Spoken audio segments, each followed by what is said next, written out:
Welcome to The Explainer. So today, we're diving into a really common theory you hear about the Book of Mormon's origin, that it all just came from Joseph Smith's imagination. And it's a pretty compelling idea, right?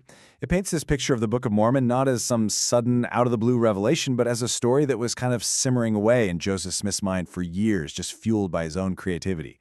But does that theory actually hold water when you start to really scrutinize the text itself? That's the big question. So in this explainer, we're going to walk through the main arguments that support the imagination theory, and then we'll see how our source material really pushes back, presenting a pretty strong challenge to that whole idea.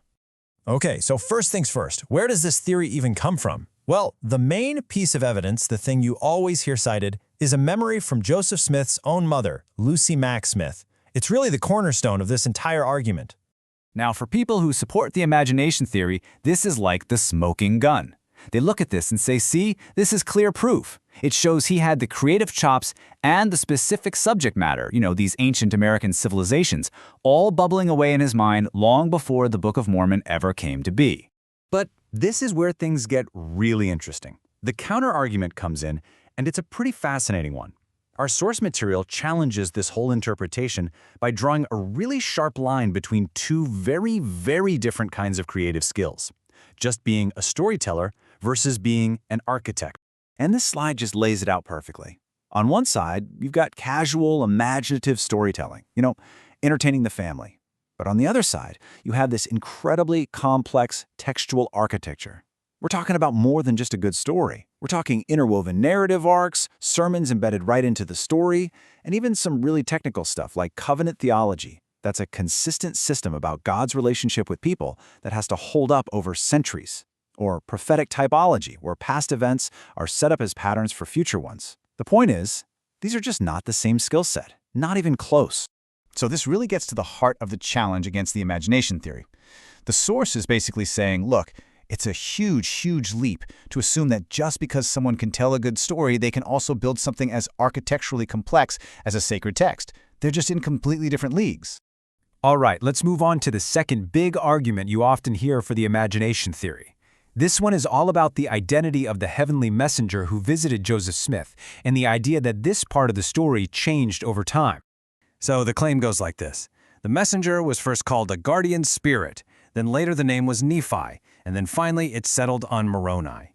And for critics, this is like Exhibit B. They say, aha, this proves the story was being made up, polished as he went along. It wasn't some single, consistent revelation.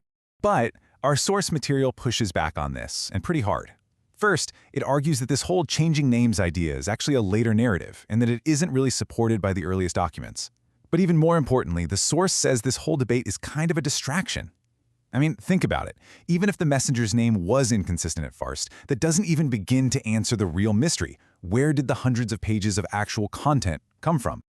Okay, and this next point, this brings us to what our source presents as maybe the single biggest historical problem for the whole imagination theory, and it revolves around the famous incident of the lost 116 pages. I mean, just let that sink in for a second. After the first big chunk of the manuscript was lost, everything just stopped. The entire process came to a dead halt. Not for a week, not for a month, for 9 months. Now, if you're looking at this from the perspective that he was just making it all up, this delay makes absolutely no sense, right? I mean, he could have just rewritten it. If it was all in his head anyway, he could have just started over. But he didn't. Why? And this table here just lays out the paradox so clearly. Look at his actions. He refuses to retranslate the lost pages. He waits 9 months. Then he restarts from a totally different part of the story. If you're assuming it's a fraud, these are just baffling, irrational mistakes. But if you look at it through a revelatory framework where he's being told not to retranslate, well, suddenly those actions start to look completely consistent. So when you put all of this together, it leads to the source's ultimate conclusion, that the entire imagination theory is actually built on a really fundamental logical error. It's what some people call a category error. Basically, the theory makes the mistake of lumping two completely different things into the same box. It just assumes that the ability to tell a good, imaginative story is the same thing as the ability to author a deeply complex, multi-layered sacred text. And the source argues, they're not the same thing, not at all. Because according to the source, the really mind-bending, difficult part of the Book of Mormon isn't just describing ancient people. It's sustaining this incredibly dense theological and narrative structure. Things like a consistent covenant theology, multiple distinct prophetic voices, a redemptive arc centered on Christ, and keeping it all coherent across hundreds and hundreds of pages. And this is the bottom line, right? The crucial point is this. While we have his mom's testimony that he was a great storyteller, our source says there is zero evidence that a teenage Joseph Smith ever possessed or even demonstrated this very specific, very specialized architectural ability. So, that really brings us to the final question we're left with. The question isn't, did Joseph Smith have an imagination? Of course he did. The real question is, can imagination alone explain the Book of Mormon? And according to this analysis, when you really weigh the evidence, the text's crazy complexity and that whole paradox of the lost manuscript, the simple answer of imagination just starts to fall apart.